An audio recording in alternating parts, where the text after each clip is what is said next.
Mesdames et messieurs, bonsoir et surtout bienvenue dans cet entretien spécial consacré au conclave de Genève. Conclave qui a plébiscité Martin Fayoulou comme candidat commun de l'opposition, malheureusement. 24 heures avant même, Félix Tshisekedi a retiré sa signature, également Vital Kamerhe. Alors, les 5 leaders se sont restés soudés aux côtés de Martin Fayoulou pour cheminer leur bataille jusqu'à accomplir la mission assignée à la coalition Lamuka.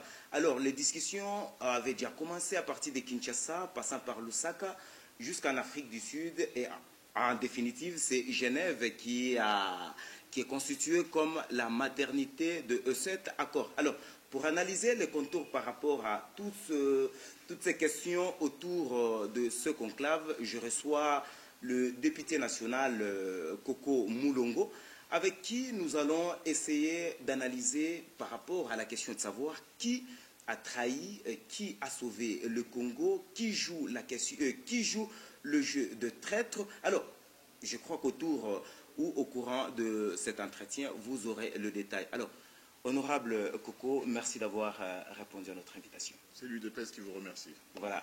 Honorable Koko, vous êtes mieux placé au sein de cette formation politique. Déjà les discussions amorcées à Kinshasa, mais nous avons vu l'UDPS faire volte-face.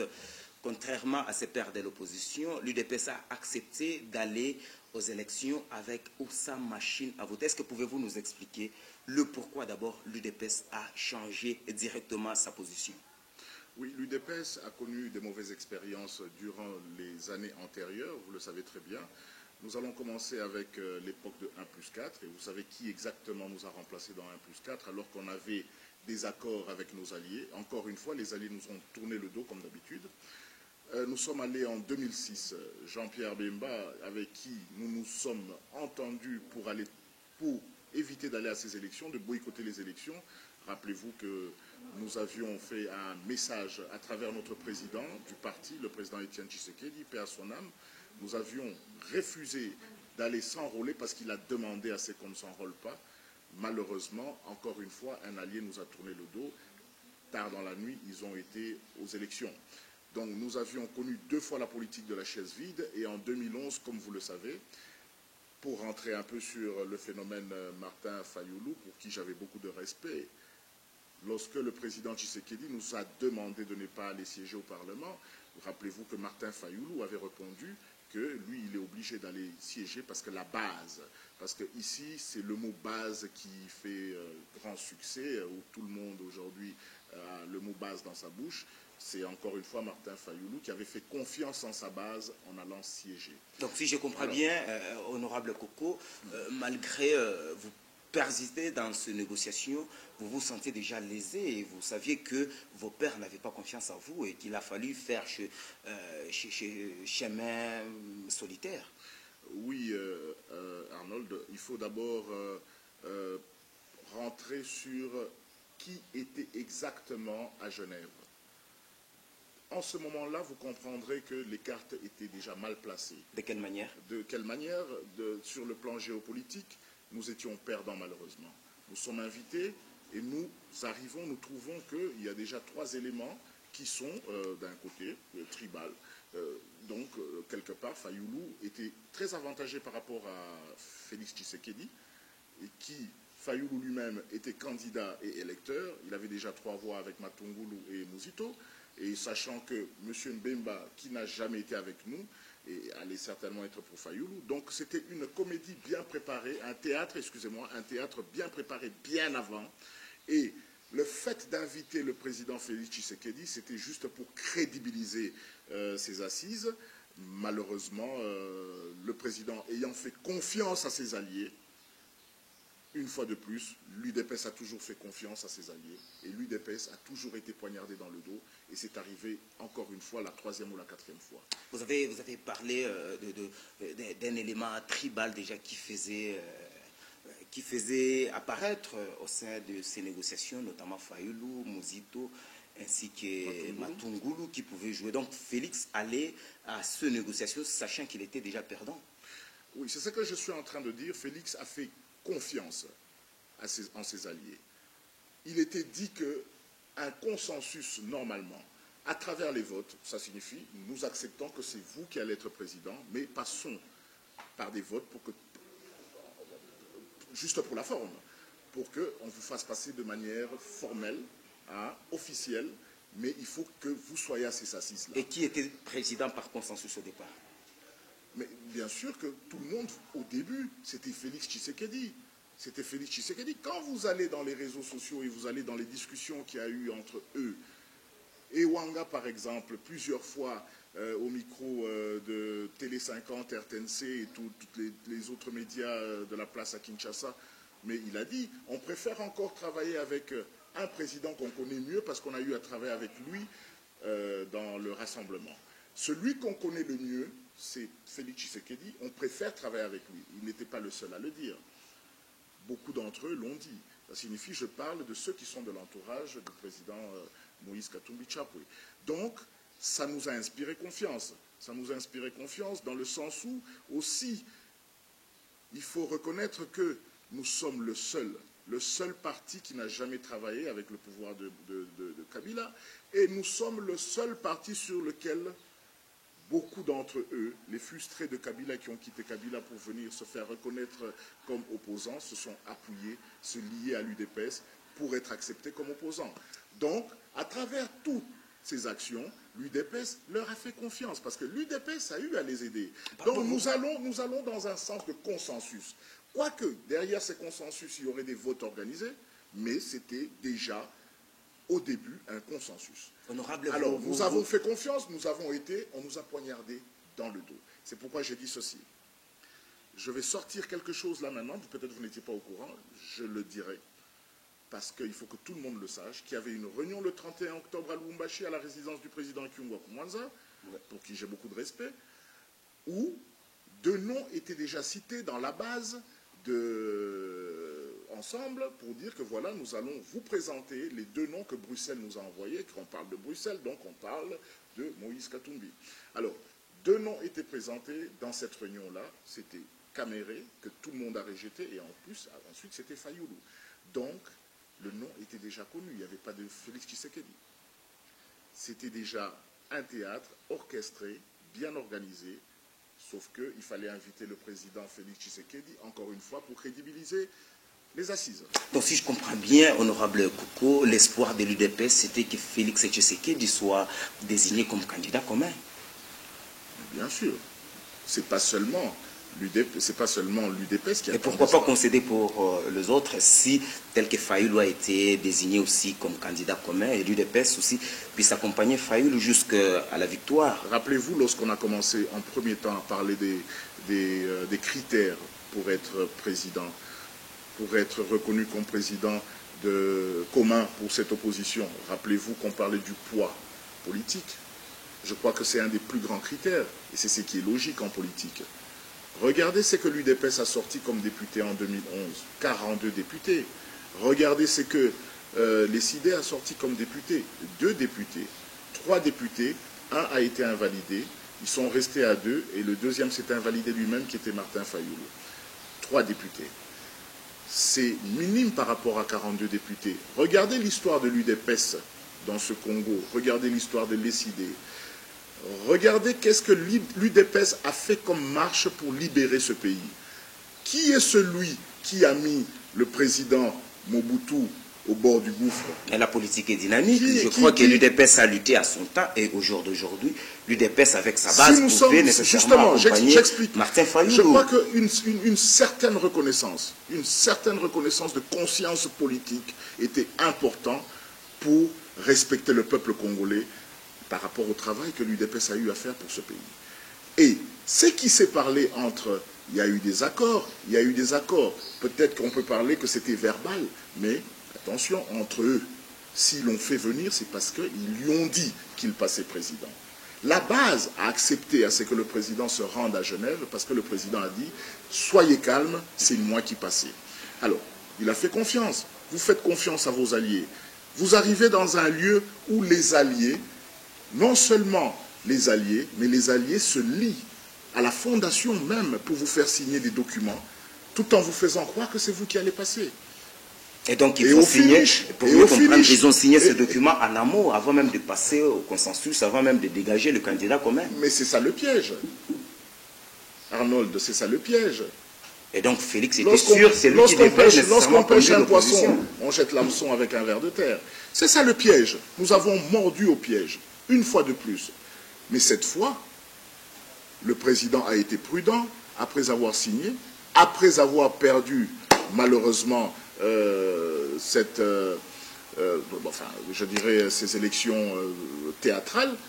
Le président a quand même eu le temps de signaler dans le média qu'il allait tenter de convaincre sa base. Et cela n'entache pas sa crédibilité, même sur le plan politique. Pourquoi? Parce que l'UDPS, elle est faite de sa base. L'UDPS est un parti populaire. L'UDPS, les décisions viennent de la base. Et vous connaissez les exemples, il y en a. Les assises de Bondeko, à l'époque, avec Mobutu, l'Union sacrée, qui a carrément choisi le nom de Tshisekedi comme Premier ministre. Mais le Premier ministre, le président Tshisekedi n'a jamais été Premier ministre, pas parce que lui il a refusé, parce que sa base a refusé. N'est-ce pas? Nous avons connu aussi, je crois, en 2008, avec l'organisation du premier congrès. Rappelez-vous, c'est encore une fois le président Tshisekedi, avant d'aller en Europe, il a nommé Belchika comme président de l'organisation, du congrès. Mais à son retour, alors que Belchika avait même déjà commencé à travailler, à son retour, la même base dira au président, le monsieur que vous avez nommé, il faut l'enlever, nous préférons à la place monsieur Rémy Massamba. Ce qui fait que Rémy Massamba est allé avec ce congrès du début jusqu'à la fin. Donc, ce sont des exemples très importants pour que les gens comprennent, monsieur le journaliste, pour que les gens comprennent que la différence entre l'UDPS et les autres partis, c'est que l'UDPS est en train de prôner la démocratie à travers sa base qui décide sur tout ce qui doit se passer dans le parti.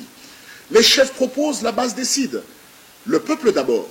Si ailleurs, il y a par exemple un monsieur Chadari qui a été collé pour que tout le monde l'accepte, eh bien tout le monde l'accepte de ce côté-là. Parce que là-bas, la décision vient d'un chef qui n'est pas démocrate. Honorable, est-ce que vous envisagez aussi la conséquence du retrait de cette signature par rapport à la dignité et aussi à la crédibilité de Félix Tshisekedi sur le plan politique? Sur le plan politique, ça ne changera rien pour l'UDPS.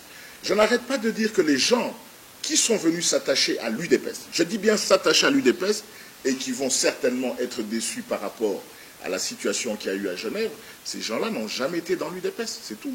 Ils ne comprennent pas ce que c'est que l'UDPS. L'UDPS restera toujours avec son noyau, qui est important, qui est sa base.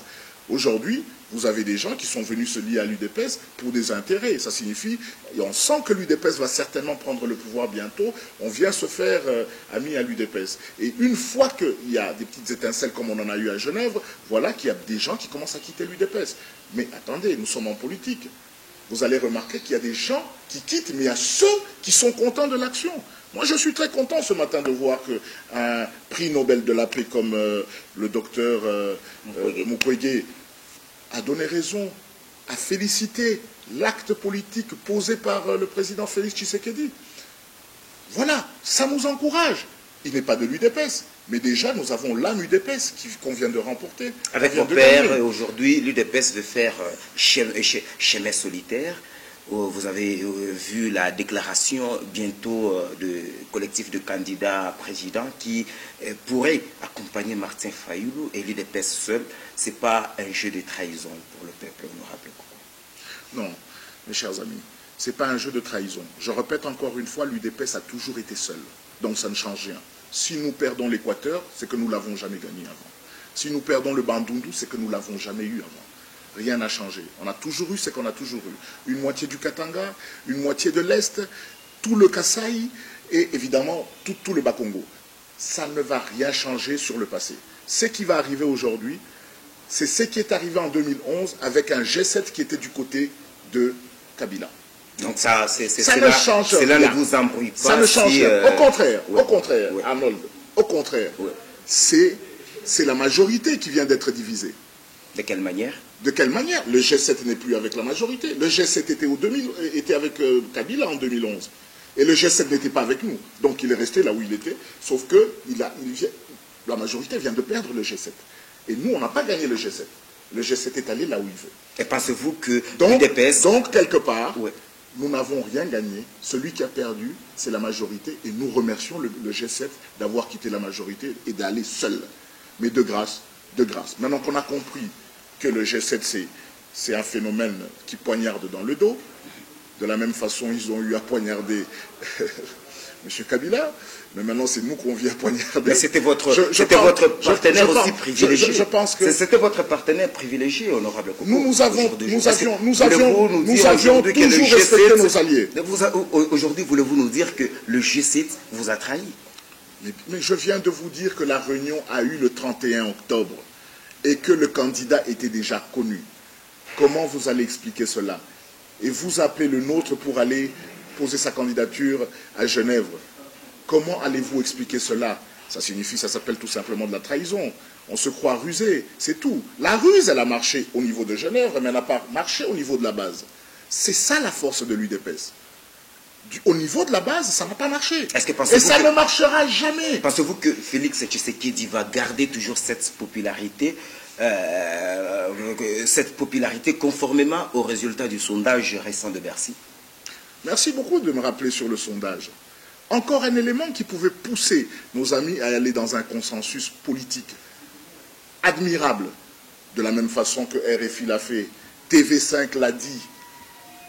Pourquoi ne pas se baser sur des éléments comme cela, avec des gens qui décident dans la neutralité? Et pourquoi vous aussi se déversez derrière Fayoulou avec le rapport de ce sondage pour le propulser? Voilà, merci pour la question. Là n'est plus notre problème au niveau du bureau de l'UDPS, parce que le président, il a signé des documents, n'est-ce pas? Et il a demandé à ce qu'on lui donne le temps de convaincre sa base. On n'y peut rien. Si la base, pour nous la base, c'est ça le cœur. Si le cœur ne veut pas battre, comment allons-nous vivre, mon frère? C'est eux qui décident, ce sont eux qui décident. Je vous rappelle encore une fois que le président Félix n'est pas libre de mouvement. Et pour ceux qui pensent que... Excusez-moi, permettez, il n'est pas libre de mouvement. Il y a quelqu'un qui dirige, il y a une base qui dirige notre président. Retirer une signature comme les gens sont en train de se moquer, c'est dommage. Trump, qui est le plus grand président, un des plus grands présidents du monde, vous avez appris que dans son avion déjà, il a eu à retirer la signature sur les accords de libre-échange avec les pays d'Amérique du Nord. Je crois vous êtes au courant de ça. Il suffisait d'un tweet pour qu'il retire sa signature. Là, c'est normal.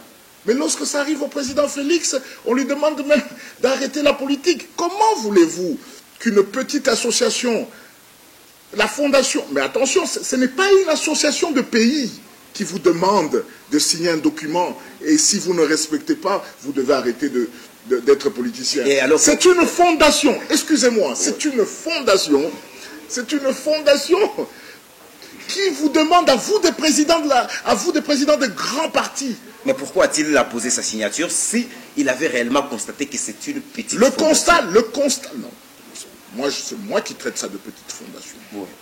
Le président n'a jamais dit ça, c'est moi. Je prends mes responsabilités. C'est après quand j'ai commencé à lire que représentait cette fondation. La fondation, elle peut être grande de nom. Mais la bassesse d'action qu'on a connue à Genève, ça signifie que ces gens-là n'avaient même pas. Quand vous voyez les points dans les accords, ce n'est pas cette fondation qui a mis les points. Les fondations ont été plutôt les points, les éléments clés. Je sais lire que ce sont les mains cachées de nos alliés. Je ne vois pas cette fondation vous demander d'arrêter la politique. Mais c'est insensé. Et parce qu'il a déjà signé, n'est-ce pas, qu'il a signé l'arrêt, son arrêt. C'est du guignol de l'info, ça. Mais attendez, mais c'est incroyable. Mais attendez, ce n'est qu'une fondation.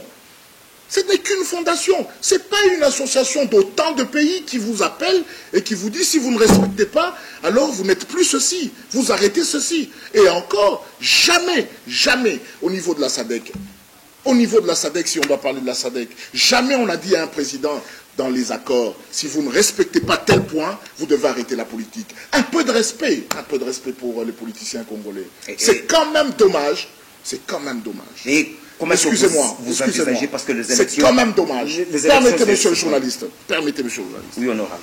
Nous sommes suivis par le peuple. C'est important que le peuple sache que c'est dommage que nous, UDPS, on a eu à traiter avec des égocentriques. Des égocentriques en qui nous avons fait confiance. Des gens qui veulent que tout se passe que quand eux, ils sont là. Quand ils ne sont pas là, rien ne doit se faire. Je vais vous donner la preuve lorsque je dis que c'est des égocentriques. Je les traite d'égocentriques. Le président Moïse Katumbi savait très bien qu'il ne serait pas retenu sur la liste. Il le savait très bien. Le petit théâtre à Kasumbalesa, nous savions qu'il n'allait pas entrer. Il a des problèmes avec son ami. Il ne pouvait pas entrer. Il savait qu'on n'allait pas le récupérer. Mais tu laisses. Comment peux-tu laisser le Katanga qui attend beaucoup de toi? Tu laisses ce poste de candidat présidentiel vide. Parce que toi, tu n'es pas là. Là, voulez-vous dire que c'est un acharnement parce que... Excusez-moi. Oui. Pourquoi ne pas mettre quelqu'un? Ne pensez-vous pas, un type comme Christian Mwando, qui a usé son temps dans les grandes universités, qui a un bon CV au niveau provincial et même national, parce que nous avions été avec lui au Parlement, pourquoi ne pas le mettre là pour boucher, ne fût-ce que le trou pour le Katanga? Personne. Vous laissez vide. Vous laissez vide. Parce que vous n'êtes pas là. Mbemba, la même chose. En 2011, il n'est pas là, il laisse vide. Aujourd'hui, en 2018, il n'est pas là. Bazaïba, cette brave dame intelligente, qui pouvait faire un grand rôle de candidature au niveau du MLC, vous laissez vide. L'Équateur est vide, le Katanga est vide. Et vous voilà, vous voulez poignarder un candidat de l'UDPS juste pour M. Fayoulou, que vous voulez utiliser. Et d'ailleurs, il a rappelé, Félix, de pouvoir revenir à la raison, parce qu'il n'est pas encore tard.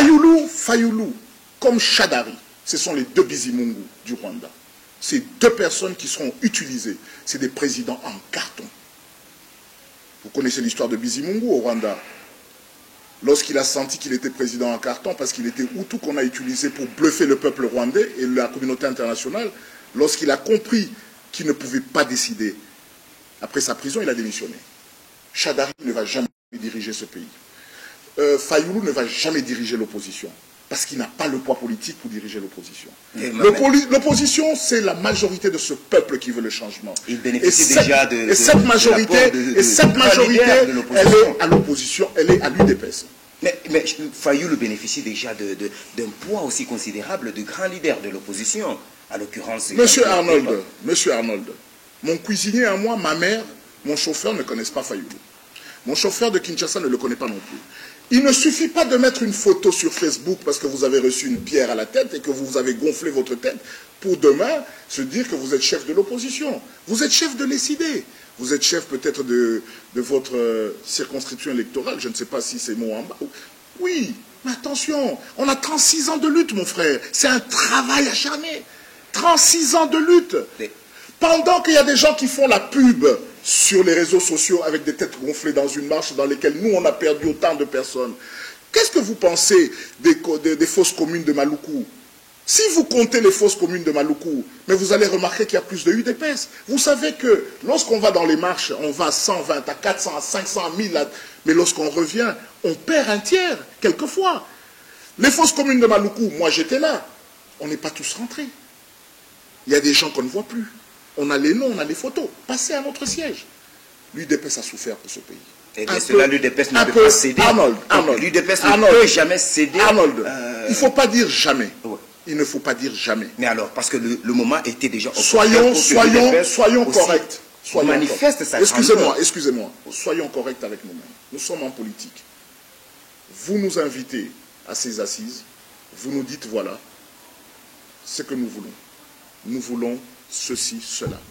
Si nous remarquons que on n'est pas dans ces options, on ne vient pas un point. Au lieu de nous faire croire que c'est nous qui allons passer, et vous nous amenez pour donner du poids à votre assise. Ça, c'est de la malhonnêteté. Et c'est là où j'ai manque de considération pour mes alliés. Je comprendrais encore si c'était la fondation Kofi Annan qui le faisait de lui-même, mais c'est avec l'association des malfaiteurs, qui sont nos alliés, nos anciens alliés. Et comment est-ce que... Là maintenant, je vais d'abord dire une chose Oui. à ses alliés, de commencer par demander des excuses à l'UDPS et au peuple congolais. Et de deux, s'ils ne sont pas contents, qu'ils nous laissent seuls parce qu'on a toujours été seuls. L'UDPS, excusez-moi monsieur Arnold, l'UDPS a toujours été seul. Je donne un exemple. Moïse Katumbi, il a un parti politique? Non, il n'en a pas. Ce qu'il a, c'est des plateformes ici, par là. Nous, on a toujours été dans notre parti politique, qui s'appelle l'UDPS. Lorsque vous voulez créer des plateformes, on n'est pas obligé d'être dedans, parce que nous sommes plus forts que les plateformes. À nous seuls, on a le seuil. Vous le savez. Le PPRD est allé se ranger en plateforme avec autant de partis pour atteindre le seuil. La force de l'UDPS, c'est une force qui va au-delà du pouvoir. Alors, est-ce qu'on n'a pas droit à un consensus?